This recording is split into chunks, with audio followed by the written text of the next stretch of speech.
আমাদের মধ্যে দু রকমের মাইন্ডসেট থাকে। এর মধ্যে ফার্স্ট মাইন্ডসেট যদি তোমার মধ্যে থাকে তাহলে তুমি অনেক দূর এগিয়ে যাবে। রাজ আর রোহন দুজনেই আলাদা আলাদা প্রোডাক্টের বিজনেস করে। তো রাজ প্রোডাক্টটাকে নিয়ে ক্লায়েন্টের কাছে গিয়েছে বিক্রি করার জন্য। তাকে বোঝাচ্ছে এই প্রোডাক্টটা নিলে তুমি এরকম বেনিফিট পাবে। তো ক্লায়েন্ট শোনার পর তাকে সরাসরি মুখের উপর রিজেক্ট করে এবং তাকে বলে যে তুমি এখনো কথা বলতেই ঠিকঠাক জানো না, আগে কথা বলা শিখে এসো। তারপর রাজ বাড়ি ফিরে আসে। আর রোহানও ক্লায়েন্টের কাছে সেম প্রোডাক্টটাকে বিক্রি করার জন্য যায়, তাকেও সেম রিজেকশন দেয়।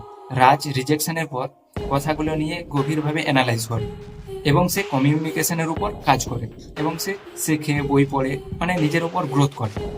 আর এদিকে রোহন রিজেকশনের পর সরাসরি বিজনেসকে অফ করে দেয়। সে ভাবতে শুরু করে যে এই কাজটা তার জন্য নয়, সেখানে সে গিভ আপ করে অন্য কাজ করতে শুরু করে। রাজ নিজের উপর কাজ করার পর আবার ক্লায়েন্টের কাছে যায় এবং সেখানেও সে রিজেকশন পায়। তারপর আবার যায়, এইভাবে রিজেকশন পেতে পেতে সে একদিন একটা কাজ পায়। তারপর সেই কাজটা করে, তারপর কাজ পেতে পেতে পেতে সে গ্রো করতে শুরু করে, তার বিজনেস দাঁড়িয়ে যায়। এখানে রাজের কাছে ছিল গ্রোথ মাইন্ডসেট, মানে সে যে কোনো পরিস্থিতিতে হার মানেনি। সে তার উপর কাজ করেছে এবং সেটাকে নিয়ে এগিয়ে গিয়েছে।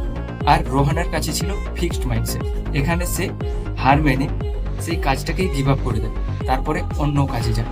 এই মাইন্ডসেটের কাছে যদি কোনো প্রবলেম আসে সে সেখানেই গিভ আপ করে এবং সে ভাবতে শুরু করে যে এই কাজ তার জন্য নয়, সে অন্য কাজ করার জন্য যায়।